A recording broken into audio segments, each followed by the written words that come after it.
स्वागत है आपका मेरे चैनल पे। आज हम बात करने वाले हैं प्रयागराज जिले की, तो शुरू करते हैं आज की वीडियो। 2011 की जनगणना के अनुसार प्रयागराज जिले की आबादी 59,54,390 थी। जिले में जनसंख्या घनत्व 1086 निवासी प्रति वर्ग किलोमीटर है। 2001 से 2011 के दशक में यहाँ जनसंख्या वृद्धि दर लगभग 20% थी। प्रयागराज में प्रत्येक 1000 पुरुषों पर 901 महिलाओं का लिंग अनुपात है और साक्षरता दर 72.3% है। भौगोलिक रूप से प्रयागराज उत्तर प्रदेश के दक्षिणी भाग में स्थित है। इसके दक्षिण और दक्षिण पूर्व में बागेलखंड क्षेत्र है। इसके पूर्व में उत्तर भारत का मध्य गंगा घाटी या पूर्वांचल है। इसके दक्षिण पश्चिम में बुंदेलखंड क्षेत्र है। इसके उत्तर और उत्तर पूर्व में अवध क्षेत्र है और इसके पश्चिम में कौशाम्बी के साथ यह लोअर दोआब क्षेत्र का हिस्सा बनाता है। उत्तर में प्रतापगढ़, दक्षिण में रीवा, पूर्व में संत रविदास नगर और पश्चिम में कौशाम्बी जिले स्थित है। जिले का कुल भौगोलिक क्षेत्र 5,482 वर्ग किलोमीटर है। जिला 8 तहसीलों, 20 विकास खंडों और 2,802 आबादी वाले गांवों में विभाजित है। प्रयागराज भारत के सबसे पुराने शहरों में से एक है। इसे प्राचीन ग्रंथों में प्रयाग या तीर्थराज के रूप में सम्मानित किया गया है और यह भारत के पवित्र तीर्थ स्थलों में से एक माना जाता है। यह गंगा, यमुना और अदृश्य सरस्वती के 3 नदियों के संगम पर स्थित है। इस मिलन स्थल को त्रिवेणी के रूप में जाना जाता है और यह हिंदुओं के लिए बहुत पवित्र है। प्रत्येक 6 वर्ष में प्रयागराज में कुंभ और प्रत्येक 12 वर्ष में महाकुंभ का आयोजन होता है, जो इस पृथ्वी पर सबसे बड़े इवेंट्स में एक है। ऐतिहासिक रूप से इस शहर ने भारत की स्वतंत्रता संग्राम में कई महत्वपूर्ण घटनाओं का साक्षी बना है, जैसे कि 1885 में पहली भारतीय राष्ट्रीय कांग्रेस का उदय, 1920 में महात्मा गांधी के अहिंसा आंदोलन की शुरुआत, प्रयागस्य प्रवेशाद्वै पापं नश्यति, मतलब कि प्रयाग में प्रवेश मात्र से ही समस्त पाप कर्म का नाश हो जाता है। प्रयागराज अपने गौरवशाली अतीत एवं वर्तमान के साथ भारत के ऐतिहासिक एवं पौराणिक नगरों में से एक है। यह हिंदू, मुस्लिम, सिख, जैन एवं ईसाई समुदायों की मिश्रित संस्कृति का शहर है। हिंदू मान्यता अनुसार यहाँ सृष्टिकर्ता ब्रह्मा ने सृष्टि कार्य पूर्ण होने के बाद प्रथम यज्ञ किया था। इसी प्रथम यज्ञ के प्र और याग अर्थात यज्ञ से मिलकर प्रयाग बना और उस स्थान का नाम प्रयाग पड़ा, जहाँ भगवान श्री ब्रह्मा जी ने सृष्टि का सबसे पहला यज्ञ संपन्न किया था। इस पावन नगरी के अधिष्ठाता भगवान श्री विष्णु स्वयं हैं और वे यहाँ माधव रूप में विराजमान है। भगवान के यहाँ 12 स्वरूप विद्यमान है, जिन्हें द्वादश माधव कहा जाता है।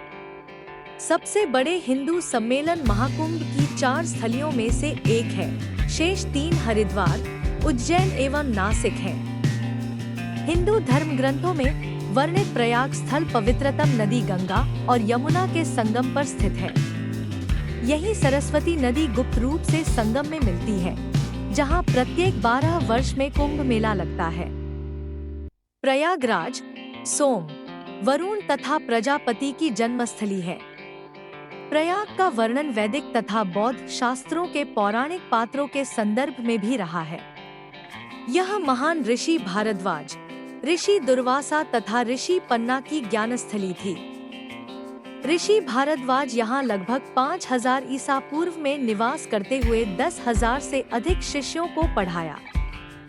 वर्तमान झूसी क्षेत्र, जो कि संगम के बहुत करीब है, चंद्रवंशी राजा पुरुरव का राज्य था। पास का कौशाम्बी क्षेत्र वत्स और मौर्य शासन के दौरान समृद्धि से उभर रहा था। 643 ईस्वी में चीनी यात्री हुआन त्सांग ने पाया कि कई हिंदुओं द्वारा प्रयाग को निवास किया जाता था, जो इस जगह को अति पवित्र मानते थे। 1575 ईस्वी में संगम के सामरिक महत्व से प्रभावित होकर सम्राट अकबर ने इलाहाबाद के नाम से शहर की स्थापना की, जिसका अर्थ अल्लाह का शहर है। मध्ययुगीन भारत में शहर का सम्मान भारत के धार्मिक सांस्कृतिक केंद्र के तौर पर था। एक लंबे समय के लिए यह मुगलों की प्रांतीय राजधानी थी, जिसे बाद में मराठाओं द्वारा कब्जा कर लिया गया था। 1801 ईस्वी में शहर का ब्रिटिश इतिहास इस वर्ष शुरू हुआ जब अवध के नवाब ने इसे ब्रिटिश शासन को सौंप दिया। ब्रिटिश सेना ने अपने सैन्य उद्देश्यों के लिए किले का इस्तेमाल किया। 1857 ईस्वी में यह शहर आजादी के युद्ध का केंद्र था और बाद में अंग्रेजों के खिलाफ भारतीय स्वतंत्रता आंदोलन का गढ़ बन गया। 1858 ईस्वी में आजादी के प्रथम संग्राम 1857 के पश्चात ईस्ट इंडिया कंपनी ने मिंटो पार्क में आधिकारिक तौर पर भारत को ब्रिटिश सरकार को सौंप दिया था। इसके बाद शहर का नाम इलाहाबाद रखा गया तथा इसे आग्रावत संयुक्त प्रांत की राजधानी बना दिया गया। 1868 ईस्वी में प्रयागराज न्याय का गढ़ बना जब इलाहाबाद उच्च न्यायालय की स्थापना हुई। 1871 ईस्वी में ब्रिटिश वास्तुकार सर विलियम इमर्सन ने कोलकाता में विक्टोरिया मेमोरियल डिजाइन करने से 30 साल पहले ऑल सेंट कैथेड्रल के रूप में एक भव्य स्मारक की स्थापना की। 1887 ईस्वी में इलाहाबाद विश्वविद्यालय चौथा सबसे पुराना विश्वविद्यालय था। प्रयागराज भारतीय स्थापत्य परंपराओं के साथ संश्लेषण में बने कई विक्टोरियन और जॉर्जियाई भवनों में समृद्ध रहा है। यह शहर ब्रिटिश राज के खिलाफ भारतीय स्वाधीनता आंदोलन का केंद्र था, जिसका आनंद भवन केंद्र बिंदु था। इलाहाबाद में महात्मा गांधी ने भारत को मुक्त करने के लिए अहिंसक विरोध का कार्यक्रम प्रस्तावित किया था।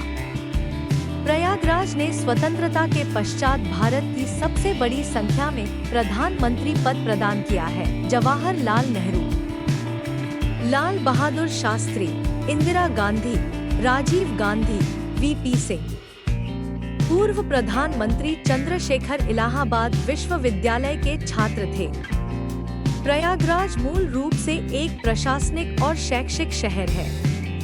इलाहाबाद उच्च न्यायालय, उत्तर प्रदेश के महालेखा परीक्षक, रक्षा लेखा के प्रमुख नियंत्रक पीसीडीए, उत्तर प्रदेश माध्यमिक शिक्षा परिषद, पुलिस मुख्यालय, मोतीलाल नेहरू प्रौद्योगिकी संस्थान, मेडिकल और कृषि कॉलेज, भारतीय सूचना प्रौद्योगिकी संस्थान, आईटीआई नैनी और इफ्को फुलपुर, त्रिवेणी ग्लास यहाँ कुछ प्रमुख संस्थान हैं। सभ्यता के प्रारंभ से ही प्रयागराज विद्या, ज्ञान और लेखन का गढ़ रहा है।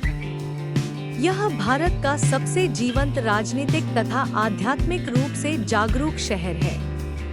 प्रमुख नदियों की बात करें तो गंगा और यमुना जनपद की मुख्य नदियां हैं। जनपद का मैदानी क्षेत्र गंगा और यमुना के बीच स्थित है, इसलिए ये नदियों का जनपद के कृषि क्षेत्र में महत्वपूर्ण भूमिका रहती है। कृषि की बात करें तो प्रयागराज मुख्य रूप से कृषि प्रधान जिला है, जिसमें मुख्य फसलें गेहूं और चावल हैं। कुछ क्षेत्रों में दाल जैसे अरहर, उड़द और चना की खेती की जाती है। नहर एवं ट्यूबवेल यहाँ सिंचाई के प्रमुख स्रोत हैं।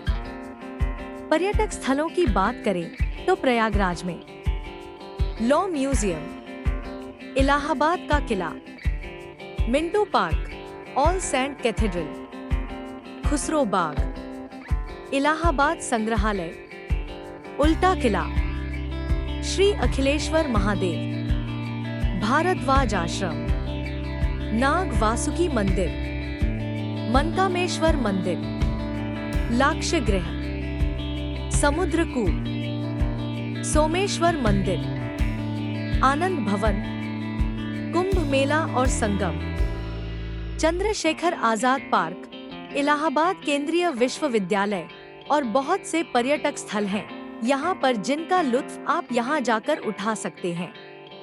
आवाजाही की बात करें तो आप सड़क मार्ग, रेल मार्ग, हवाई मार्ग से यात्रा कर सकते हैं। सड़क मार्ग प्रयागराज भारत के मैदानों के गढ़ में स्थित है। प्रयागराज राष्ट्रीय और राज्य राजमार्ग के माध्यम से देश के बाकी हिस्सों से जुड़ा है। NH2 दिल्ली कोलकाता को जोड़ता है, जो कि प्रयागराज से गुजरता है, जबकि NH27 प्रयागराज से शुरू होकर मध्य प्रदेश के मंगवान तक जाता है। NH76 प्रयागराज को पिंदवारा राजस्थान से जोड़ता है।